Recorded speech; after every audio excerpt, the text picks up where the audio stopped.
O Carrascal simplesmente não foi, desapareceu, chutou o balde.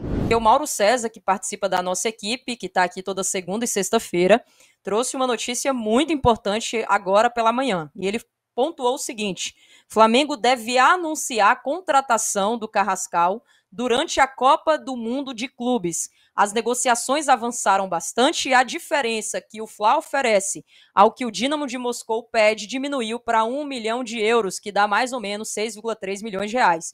É muito provável que o clube anuncie um meio colombiano durante essa competição. Rafa Melo, o tão sonhado meia esperado pelo torcedor, está chegando. A diferença encurtou consideravelmente. Ainda segundo a mesma informação, tá?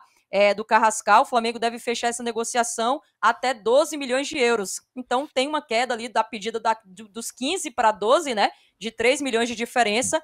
E o José Boto, mesmo à distância, adiantando mais uma vez a chegada de reforço nessa posição que o torcedor está tão ansioso e aguardando nessa questão aí do próprio Arrascaeta, né?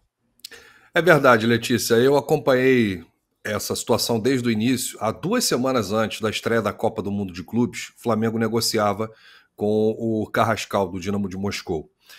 E eu senti que os russos inflacionaram o atleta, porque o Flamengo queria muito ter o Carrascal na Copa do Mundo de Clubes, né?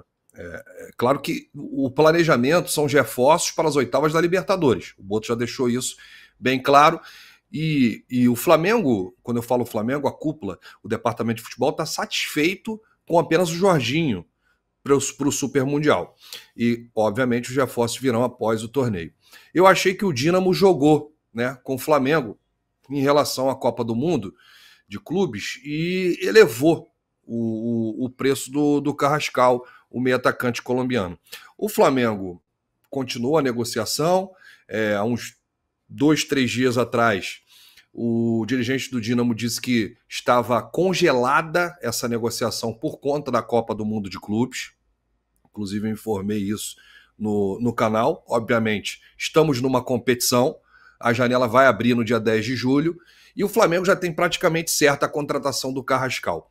Uma outra situação, e uma situação inusitada, o Carrascal ele fez a mesma coisa que o Arrascaeta e o Varela. Ele simplesmente abandonou o Dínamo. Tá lá, marcada a reapresentação para o dia 15 de junho.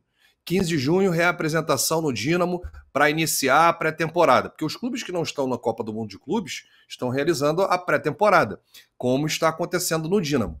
O Carrascal simplesmente não foi, desapareceu, chutou o balde. E esse lado dos dois, do treinador para o dirigente, é fundamental. E um futebol profissional nessa pasta funciona dessa maneira, né, Rafa? Então, eu tô gostando desse modus operandi até aqui. Se vai dar certo o Carrascal, eu não sei. Mas o modo de contratação tá bacana. E ele vem blindando também, né, alguns vazamentos de informação sobre situações do mercado da bola. E ele falou numa coletiva, né, é um cara muito experiente, principalmente no futebol europeu, é o cara que tem o telefone do Arsenal, o cara que liga a qualquer momento para a Juventus, para a Inter de Milão, né, para o Barcelona, para o Real. Então é um cara experiente, ele traz essa experiência e esse profissionalismo ao Flamengo. O próprio BAP disse que ia profissionalizar o departamento de futebol. E a gente vê muito isso. E nessa negociação específica com o Carrascal, ele mostrou muita paciência. E praticamente é um jogo de... uma negociação, um jogo de xadrez, né? Você vai, puxa daqui, estica dali, tenta diminuir o percentual, aumenta lá a bonificação, aí acaba pagando menos. O Boto sabia que não ia conseguir contratar o Carrascal antes da estreia da Copa do Mundo de Clubes. O que ele fez? Adotou a paciência. Paciência e ameaçou, né? De certa forma. Porque disse que, se vazar alguma coisa, negociação jogador A ou B, a gente encerra qualquer tipo de negociação. E aí, após a fala do Boto, o dirigente do Dínamo veio a público dizer que não confirmou o interesse do Flamengo, mas disse que a negociação está completamente paralisada por conta da Copa. E ainda falou que era antiético dizer alguma coisa. É verdade, esse é o Boto aí agindo. Agora é aquilo, se vai dar certo, a contratação são outros 500. Mas o scout está trabalhando, o scout foi reforçado, o Flamengo trabalha de outra forma, né? Traz aí jogadores que se encaixam dentro do estilo de jogo do Felipe. O Felipe participa ativamente das negociações. Você vê aí, o Danilo chegou ao Flamengo. Antes do Danilo chegar ao Flamengo, o Felipe Luiz entrou em contato com o Danilo. Eles conversaram. O Jorginho é a mesma coisa. Chegou ao Flamengo. Antes do Jorginho chegar, eles conversaram. O Felipe Luiz conversou com o Jorginho. E foi aí uma grande contratação. Se a gente for pegar aí Jorginho, Danilo e o Juninho, né, que foram as 3 contratações aí do José Boto, o Flamengo tá aí positivo, né? Porque o Jorginho e o Danilo dispensam comentários. Né? O Danilo já, com a chegada do Ancelotti, já foi para a seleção brasileira. Homem de confiança. O Jorginho chegou jogando de terno. Jogador com futebol europeu na cabeça, visão de jogo, inteligência, espírito de liderança.